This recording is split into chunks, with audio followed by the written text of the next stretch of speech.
একটা হাদিস শরীফ হযরত আবু হুরায়রা রাদিয়াল্লাহু তাআলা আনহু থেকে বর্ণিত। তিনি বলেন যে আমি নবী পাক সাল্লাল্লাহু তাআলা আলাইহি ওয়াসাল্লামকে বলতে শুনেছি। তিনি বলছেন যে আমি বলতে শুনেছি কি। এবার হযরত আবু হুরায়রা রাদিয়াল্লাহু তাআলা আনহু বর্ণনা করছেন যে নবী আমার বলেছেন, আগের কালে অর্থাৎ বনি ইসরাইলের সময় তিনজন ব্যক্তি ছিল, তার মধ্যে একজন ব্যক্তি ছিল কুষ্ঠরোগী, যার শরীরে দেখবেন সাদা সাদা হয়ে যায়, জায়গায় জায়গায় চামড়া সাদা হয়ে যায়, সেই ব্যক্তিটাকে বলে কুষ্ঠরোগী ব্যক্তি। তো একজন ব্যক্তি হলো কুষ্ঠরোগী, তার মধ্যে একজন ব্যক্তি হলো নেড়া ব্যক্তি অর্থাৎ গাঞ্জা। তো সে কি করে, তার জন্ম থেকে চুল নেই। আর একজন তাদের মধ্য থেকে হলো অন্ধ ব্যক্তি। এবার তিনজন ব্যক্তির ঘটনা বনি ইসরাইলের কালের নবী পাক সাল্লাল্লাহু আলাইহি ওয়াসাল্লাম হাদিস শরীফের মধ্যে বর্ণনা করছেন। কি বলছেন? তিনজন ব্যক্তি ছিল, তিন ধরনের অসুখ হয়েছে। কি, একজনের হয়েছে কুষ্ঠরোগী, আর একজন হয়েছে গাঞ্জা, আর তার মধ্য থেকে একজন হয়েছে অন্ধ।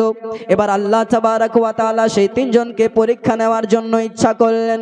এবার ইচ্ছা করার পরে আল্লাহ তাবারক ওয়া তাআলা একজন ফেরেশতাকে জমিনের বুকে পাঠালেন। এই আমার ফেরেশতা, যাও যাও, আমি তাদের পরীক্ষা নেব, তাদের ইমতিহান নেব, যাও যাও আমার হুকুম মোতাবেক এই কাজগুলি করো। এবার সেই আল্লাহর ফেরেশতা জমিনের বুকে আসলো। এবার আসার পরে সর্বপ্রথমে সেই কুষ্ঠরোগী ব্যক্তির কাছে গিয়ে উপস্থিত হয়ে বলতে লাগলো, হ্যাঁ কুষ্ঠরোগী ব্যক্তি, শোনো শোনো, এই দুনিয়ার বুকে সব থেকে প্রিয় জিনিসটা তোমার কি? জিজ্ঞাসা করছে তোমার প্রিয় জিনিসটা কি। এবার সেই ব্যক্তি যেন বলতে লাগলো, তুমি কে? তো সেই ফেরেশতা বলছে, আমি ফেরেশতা।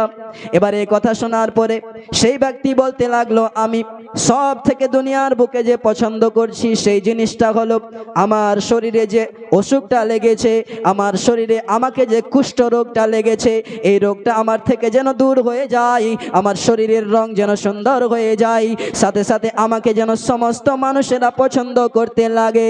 কেননা আমার শরীরে এত সমস্ত যে অসুখ আছে, এই সমস্ত অসুখ দেখার কারণে আমাদের গ্রামের মানুষেরা, আমাদের শহরের মানুষেরা কি করে আমার থেকে দূরত্ব বজিয়ে রাখে, আমার কাছে আসতে চায় না, আমাকে ঘৃণা করে। এবার আল্লাহর ফেরেশতা কি করলো, সে কুষ্ঠরোগী ব্যক্তির শরীরে যেন হাত রাখলো। হাত রাখার পরে কি হলো, সেই কুষ্ঠরোগী তার শরীরে যত সমস্ত রোগ ছিল সমস্ত রোগ দূর হয়ে গেল। আল্লাহ তাবারক ওয়া তাআলা শিফা দিয়ে দিলেন। এবার শিফা দেওয়ার পরে এবার ফেরেশতা আবার জিজ্ঞাসা করে, ব্যক্তি এবার বলো বলো, ধন সম্পত্তির মধ্যে কোনটা ধন তোমার সব থেকে পছন্দনীয়? এবার সেই ব্যক্তি বলতে লাগলো, এ ফেরেশতা, ও ফেরেশতা, আমি এই দুনিয়ার বুকে সম্পত্তির মধ্যে সব থেকে পছন্দ করি উট। কিংবা রাবি এই জায়গায় সন্দেহের মধ্যে কথা বলছেন যে এই জায়গায় উট বলেছিলেন কিংবা গাভী বলেছিলেন। তো এবার উট নিয়ে ধরে থাকুন। যখন উটের কথা বলল, এবার সেই ফেরেশতা কি করলো, আল্লাহ তাবারক ওয়া তাআলা হুকুমের 10 মাসের একটা গাভী, 10 মাসের একটা উটনিকে দিল, যে উটনির পেটে বাচ্চা ছিল। এবার দেওয়ার পরে আল্লাহর কাছে দোয়া করলো, আল্লাহ এর মালে বরকত দাও। দোয়া করে দেওয়ার পরে এবার সেই ব্যক্তি সেই নেড়া ব্যক্তির কাছে চলে গেল। সেই ফেরেশতা যাওয়ার পরে নেড়া ব্যক্তিকে বলতে লাগলো, এই নেড়া ব্যক্তি শোনো শোনো, এই গাঞ্জা শোনো শোনো, তোমার এই পৃথিবীর বুকে সব থেকে প্রিয় জিনিস কি? এবার সেই নেড়া ব্যক্তি বলতে লাগলো যে আমার এই পৃথিবীর বুকে সব থেকে প্রিয় জিনিস যেটা হলো সেটা হলো আমার যে মাথায় চুল হয় না, আমার মাথায় যেন সুন্দর চুল হয়ে যায়, আর সেই চুল দেখে মানুষ যেন আমাকে পছন্দ করতে লাগে। কেননা আমার মাথায় চুল নেই, যার কারণে মানুষ আমাকে ঘৃণা করে। তো আমার এটাই ইচ্ছা যে আমার যেন চুল ভালো হয়ে যায়, আমার ভালো চুল যেন গজিয়ে যায়, সাথে মানুষ যেন আমাকে পছন্দ করতে লেগে যায়। তো বিরাদরানে ইসলাম, আল্লাহর ফেরেশতা কি করলেন, এবার সেই ব্যক্তির মাথায় হাত রাখলেন। তো আল্লাহ তাবারক ওয়া তাআলা তার মাথায় সুন্দর চুল গজিয়ে দিলেন। যখন সুন্দর চুল হয়ে গেল, তারপরে আবার জিজ্ঞাসা করছে, আল্লাহর বান্দা, ও আল্লাহর বান্দা, বলো বলো, এখন দুনিয়ার বুকে সব থেকে প্রিয় ধন সম্পত্তির মধ্যে তোমার কি? এবার সেই আল্লাহর বান্দা যেন বলতে লাগলো, আমার দুনিয়ার বুকে সব থেকে প্রিয় জিনিস যেগুলো আছে ধন সম্পত্তির মধ্যে সেটা হলো গাভী। আমাকে একটা গরু আমি যদি পাই তো আমি খুব খুশি হব, আমার প্রিয় জিনিস দৌলতের মধ্যে। এবার সেই ফেরেশতা আল্লাহর হুকুমে একটা গাভী দিয়ে দিল, যে গাভীর পেটে বাচ্চা ছিল। এবার সেই গাভী দেওয়ার পরে সেই ফেরেশতা আল্লাহর কাছে দোয়া করলো, আল্লাহ ও আল্লাহ, এর ধন সম্পদে তুমি বরকত দিয়ে দাও। এবার দোয়া করার পরে সেই আল্লাহর ফেরেশতা তৃতীয় ব্যক্তি অর্থাৎ অন্ধ ব্যক্তির কাছে গিয়ে উপস্থিত। যাওয়ার পরে বলতে লাগলো, এই অন্ধ ব্যক্তি, শোনো শোনো, এই পৃথিবীর বুকে সব থেকে তুমি কি জিনিসটা পছন্দ করো? এবার সেই অন্ধ ব্যক্তিটা যেন বলতে লাগলো, তুমি কে জানি না, কিন্তু আমার পৃথিবীর বুকে সব থেকে বেশি যে জিনিসটাকে আমি পছন্দ করি সেটা হলো যে আল্লাহ তাবারাক ওয়া তাআলা যেন আমার দেখার শক্তিটা ফিরিয়ে দেয়। সে অন্ধ ব্যক্তি সে বলছে, আমাকে দেখার শক্তিটা ফিরিয়ে দেয়, কেননা আমি দুনিয়ার মানুষকে দেখতে চাই। আমার আশেপাশে যত সমস্ত মানুষ ঘোরাফেরা করে সমস্ত মানুষকে দেখতে চাই। এবার আল্লাহর ফেরেশতা কি করলেন? সেই আল্লাহর ফেরেশতা দোয়া করলেন, আল্লাহ তাবারাক ওয়া তাআলা সেই ব্যক্তির দেখার শক্তি ফিরিয়ে দিল। এবার দেখার শক্তি ফিরিয়ে পাওয়ার পরে এবার সেই ফেরেশতা আবার যেন বলতে লাগলেন, এ আল্লাহর বান্দা, বলো বলো বলো বলো, এই দুনিয়ার বুকে সব থেকে ধন সম্পত্তির মধ্যে তোমার কাছে প্রিয় কি? এবার সেই অন্ধ ব্যক্তি যাকে আল্লাহ তাবারাক ওয়া তাআলা দেখার শক্তি ফিরিয়ে দিলেন, সেই অন্ধ ব্যক্তি বলতে লাগলো, হে আল্লাহর বান্দা, যেহেতু ফেরেশতা মানুষের রূপ ধারণ করে এসেছিলেন, বলছে, হে আল্লাহর বান্দা, আমি দুনিয়ার বুকে সম্পত্তির মধ্যে সব থেকে বেশি পছন্দ করি ছাগলকে, বকরিকে। আমার কাছে যদি বকরি থাকে তবে আমি খুব খুশি হব। তো সেই আল্লাহর ফেরেশতা কি করলেন? একটা বকরি দিলেন, যে বকরির পেটে বাচ্চা ছিল। তো এবার বকরি দেওয়ার পরে আল্লাহর ফেরেশতা দোয়া করলেন যে, আল্লাহ, এর মালে তুমি অনেক বরকত দাও। এবার দোয়া করার পরে সেই আল্লাহর ফেরেশতা আল্লাহর কাছে চলে গেলেন।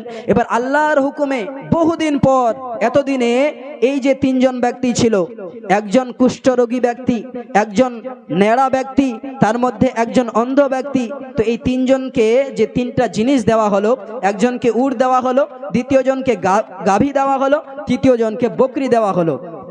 তো হলো কি, এদের কাছে যার কাছে উট ছিল তার উটে এমন বরকত দিল আল্লাহ তাবারাক ওয়া তাআলা যে তার উট দিয়ে বড় বড় মাঠ ভর্তি হয়ে গিয়েছে, অর্থাৎ অনেক বরকত দিয়েছে আল্লাহ তাবারাক ওয়া তাআলা। এবার দ্বিতীয় জন ব্যক্তি যাকে আল্লাহ তাবারাক ওয়া তাআলা গাভী দিয়েছিলেন, সেই গাভীর দ্বারা তার গাভীর মধ্যে এত বরকত দিয়েছেন যে তার গাভী দিয়ে পুরো মাঠ ভর্তি হয়ে গিয়েছে। এইরূপ বকরির হয়েছে, সেই রূপ এক কথায় বকরিওয়ালারও হয়ে গিয়েছে। অন্ধ ব্যক্তিরও বরকত হয়েছে, এবার নেড়া ব্যক্তিরও বরকত হয়েছে, এবার সেই রূপ যে কুষ্ঠরোগী ছিল তারও সেই রূপ বরকত হয়েছে। এবার কি করলো আল্লাহর ফেরেশতা আল্লাহর হুকুমে? এই জায়গায় বোঝার বিষয় আছে, আল্লাহর হুকুমে আল্লাহর ফেরেশতা এবার রূপ ধারণ করে আসলো সেই ব্যক্তির কাছে যে কুষ্ঠরোগী ছিল। এবার সেই আল্লাহর ফেরেশতা কুষ্ঠরোগী হয়ে, যেই রূপ সেই ব্যক্তি আগে ছিল এখন চেঞ্জ হয়ে গিয়েছে, মাল দৌলত পেয়ে বদলে গিয়েছে, কিন্তু তার রূপ ধারণ করে, আগে যেই রূপ সে ছিল তার রূপ ধারণ করে সেই বান্দার কাছে উপস্থিত। এবার উপস্থিত হয়ে বলতে লাগলো, এ আল্লাহর বান্দা, আমি একজন মুসাফির মানুষ, আমি সফর করতে করতে এসেছি, আমার সফরে যত সামান ছিল সব শেষ হয়ে গিয়েছে, আমি এখন আল্লাহ তাবারাক ওয়া তাআলার সাহায্য আর তোমার সাহায্য ছাড়া আমি আমার বাড়িতে পৌঁছাতে পারবো না, আমি আমার বাড়িতে পৌঁছাতে পারবো না। তোমাকে তো আল্লাহ তাআলা অনেক ধন সম্পদ দিয়েছে, আল্লাহ তাবারাক ওয়া তাআলা তোমাকে তো অনেক ধন সম্পদ দিয়েছে, তোমার দেখছি এত সমস্ত উট দাঁড়িয়ে আছে, আমাকে যদি তুমি শুধুমাত্র একটা উট দিয়ে দাও তবে আমার মুসিবত পার হয়ে যাবে, আমি তোমার একটা উট নিয়ে আমার বাড়ি পর্যন্ত পৌঁছে যেতে পারবো। তো সেই যে উটওয়ালাকে বলল, যে আগে কুষ্ঠরোগী ছিল, এবার ফেরেশতা কুষ্ঠরোগী হয়ে ওর সামনে এসেছে, ওই যে রূপ আগে ছিল সেই রূপ হয়ে এসেছে। এবার এই ব্যক্তি যে আগে কুষ্ঠরোগী ছিল সে এবার বলতে লাগলো, তোমার শরীর থেকে দুর্গন্ধ আসছে, তুমি আমার থেকে দূর হয়ে যাও, আমি তোমাকে আমার এই জায়গা থেকে উট দিতে পারবো না, কেননা আমার যে খরচ আছে, আমার এই আয়ের তুলনায় আমার খরচ বেশি হয়ে যায়, বলছে আমার খরচ বেশি হয়ে যায়। এবার সেই আল্লাহর ফেরেশতা যেন বলতে লাগলেন যে, হ্যাঁ ব্যক্তি শোনো, আমি তোমাকে চিনি, তুমি সেই ব্যক্তিটাই নয় যার কাছে আগে টাকা পয়সা ছিল না, তুমি সেই ব্যক্তিটাই নয় যার শরীরে কুষ্ঠরোগ ধরেছিল, তুমি সেই ব্যক্তিটাই নয় যাকে আল্লাহ তাবারক ওয়া তাআলা শিফা দিয়েছে, তুমি সেই ব্যক্তিটাই নয় যাকে আল্লাহ তাবারক ওয়া তাআলা একটা উটনি দিয়েছিল। এবার সেই আল্লাহর বান্দা মিথ্যা কথা বলছে। মিথ্যা কথা কি বলছে?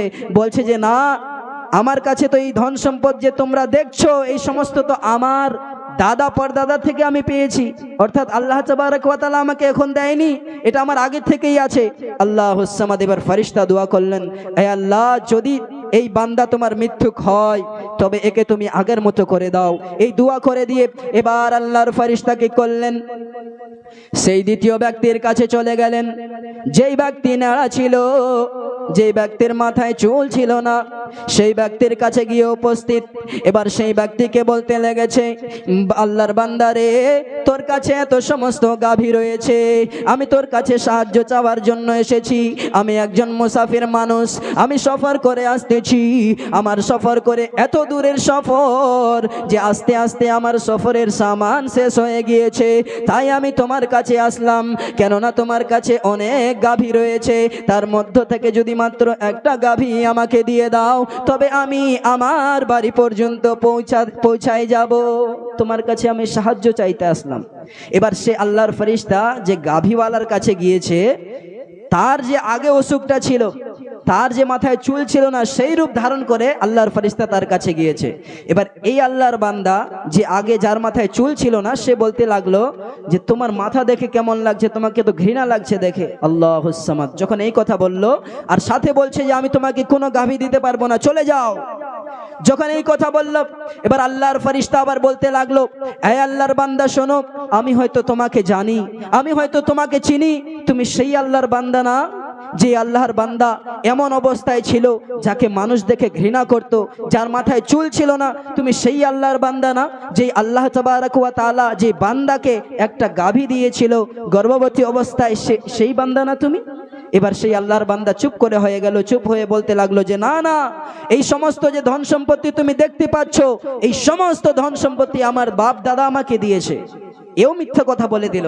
এবার যখন মিথ্যা কথা বলেছে, তো আল্লাহর ফেরেশতা যেন দোয়া করতে লাগলো, তুমি যদি এই দুনিয়ার বুকে মিথ্যা কথা বলো, এই কথাটা যদি মিথ্যুক হয়ে থাকো, তবে আমি দোয়া করছি আল্লাহ তাবারক ওয়া তাআলা যেন তোমাকে আবার আগের মতো বানিয়ে দেয়। আল্লাহুস সামাদ। সেই আল্লাহর ফেরেশতা এসে তাকে গাভী দিয়েছিল, সেই আল্লাহর ফেরেশতা এসে তার আগের মানুষটাকে উটনি দিয়েছিল। এবার সেই আল্লাহর ফেরেশতা তৃতীয় নাম্বার ব্যক্তির কাছে চলে গেল। তৃতীয় নাম্বার ব্যক্তিটাকে, সে ছিল অন্ধ ব্যক্তি, যাকে দেখার শক্তি আল্লাহ তাবারক ওয়া তাআলা ফিরিয়ে দিয়েছিলেন। এবার তৃতীয় ব্যক্তির কাছে গিয়ে আরজ করতে লাগলো, হে আল্লাহর বান্দা, তোমার চোখ দেখতে খুবই সুন্দর লাগে, তোমার চেহারা দেখতে খুবই সুন্দর লাগে। শোনো না, শোনো না, আমি একজন মুসাফির ব্যক্তি, আমি একজন মুসাফির ব্যক্তি, অনেক দূর থেকে সফর করে এসেছি। আমি একজন মুসাফির ব্যক্তি, আমার কাছে সফর করার সামান সমস্ত শেষ হয়ে গিয়েছে। আমি তো দেখতে পাচ্ছি তোমার কাছে অনেক বকরি আছে।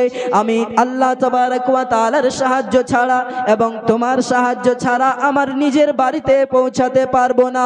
যখন এই কথাটা বলেছে, সেই অন্ধ ব্যক্তি বলতে লাগলো, ও আল্লাহর বান্দা, শোনো শোনো, আমি সত্যি অন্ধ ছিলাম, আল্লাহ তাবারক ওয়া তাআলা আমাকে দেখার শক্তি ফিরিয়ে দিয়েছেন। আমার কাছে সত্যি টাকা পয়সা ছিল না, আল্লাহ তাবারক ওয়া তাআলা সত্যি আমাকে বকরি দিয়েছিলেন। অতএব তুমি যেহেতু আল্লাহর নামে আমার কাছে সাহায্য চাইতে এসেছো, এই যে দেখতে পাচ্ছ এত সমস্ত বকরি রয়েছে, তোমার ইচ্ছাকৃত ভাবে তোমার যত পছন্দ লাগে, তোমার যতটা দরকার লাগে, তোমার ইচ্ছাকৃত ভাবে তুমি এই জায়গা থেকে বকরি নিয়ে চলে যাও। তোমার যতগুলা লাগে, তোমার যত লাগে, তুমি এই জায়গা থেকে নিয়ে চলে যাও। তোমাকে কেউ বারণ করবে না। তোমার যদি ইচ্ছা হয় তো তুমি রাখবা, না ইচ্ছা হবে তুমি নিয়ে চলে যাবা। কেননা আমাকে আমার আল্লাহ তাবারক ওয়া তাআলা এই সমস্ত ধন সম্পদ দিয়েছে। এবার আল্লাহর ফেরেশতা সেই অন্ধ ব্যক্তিকে বলতে লাগলো যে শোনো, আল্লাহ তাবারক ওয়া তাআলা এটা তোমার পরীক্ষা নিচ্ছিল, যে পরীক্ষায় তুমি পাস হয়ে গিয়েছো। জোরে বলুন না সুবহানাল্লাহ। মুআজ্জাজ সামিন কেরাম, এইরূপ আমাদেরও আল্লাহ তাবারক ওয়া তাআলা যখন তখন পরীক্ষা নেয়, কিন্তু আমরা নিজেদের কাছে একবার প্রশ্ন করে দেখি, আমরা কি সেই পরীক্ষায় পাস হতে পেরেছি? আমরা কি সেই পরীক্ষায় পাস হয়ে আল্লাহর দরবারে হুকুমের আল্লাহর দরবারে গিয়ে আমাদের প্রশ্ন যে আমাদেরকে করা হবে সেই প্রশ্নের উত্তর দেওয়ার জন্য আমরা প্রস্তুত করেছি? আমি ব্যবস্থা নিয়েছি না? মুআজ্জাজ সামিন কেরাম, আমরা আজকে দুনিয়ার বুকে এসে আল্লাহ তাবারাক ওয়া তাআলা আমাদেরকে এত ধন সম্পদ দিয়েছে যেটা আমরা হয়তো কেউ কেউ গুনতে পারবো না। আমাদেরকে এত নেয়ামত দিয়েছে যার আমরা একটা নেয়ামতের শুকরিয়া আদা করতে পারবো না, কিন্তু তার সত্ত্বেও আমরা আল্লাহ তাবারাক ওয়া তাআলাকে রাজি করার জন্য কিছুই করছি না। শুধুমাত্র এই দুনিয়াতে পাগল হয়ে এই দুনিয়ার মোহাব্বতে পড়ে গিয়ে আমরা নিজের আখিরাতকে বরবাদ করে দিচ্ছি। এই দুনিয়ার মোহাব্বতে পড়ে গিয়ে আমরা আখিরাতকে ভুলে গিয়েছি। এই দুনিয়ার মোহাব্বতটা এমন একটা জিনিস যেই জায়গায় আপনি আসবেন তো আপনাকেও বাদশা বানিয়ে দেওয়া হবে, আমি আসবো তো আমাকেও বাদশা বানিয়ে দেওয়া হবে। এই দুনিয়ার বুকে গরিব হয়ে ফকিরের মতো যেন বেঁচে থাকতে পারি সেই চেষ্টাটা করুন। দুনিয়ার বুকে বড়লোক হওয়ার জন্য না, দুনিয়ার বুকে আল্লাহর কাছে এতটাই চান যেটাতে আল্লাহ তাবারাক ওয়া তাআলা আমাদের জন্য চলাফেরা ভালো করে দেন। শুধুমাত্র এতটাই চান যে আল্লাহ তাবারাক ওয়া তাআলা যেন আমাদের ভিতরে যেন শয়তান জায়গা না পেয়ে যায়, সেই জায়গাটা যেন আমরা না দিতে পারি, এমন জিনিস চান আল্লাহ তাবারাক ওয়া তাআলার কাছে।